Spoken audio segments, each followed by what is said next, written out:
Hey everybody, in this video I'm gonna be showing you guys how to fix address verification failure error on Apple Pay. So before we get started, I just want you guys to like this video and subscribe to our YouTube channel for more amazing helpful content like this. With that all being said, let's get started with today's video.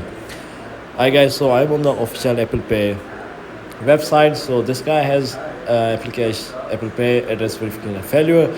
So this is an official response from there. So if you're on an iPhone, just go to settings, wallet and Apple Pay, transaction defaults, address update as needed. Go to wallet app, tap on any card, tap three dots in the corner, tap address, edit as needed for all cards. Go to settings, Apple ID, your name at the top, payment and shipping address, edit as needed. These steps are for Mac. So yeah, this is how you do it.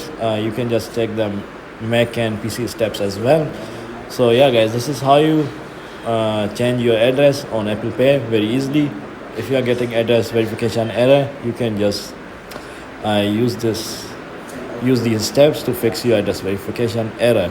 So yeah guys, this is how you do it. If you found this video to be helpful, then thanks for watching and I'll see you in the next video very soon. Peace.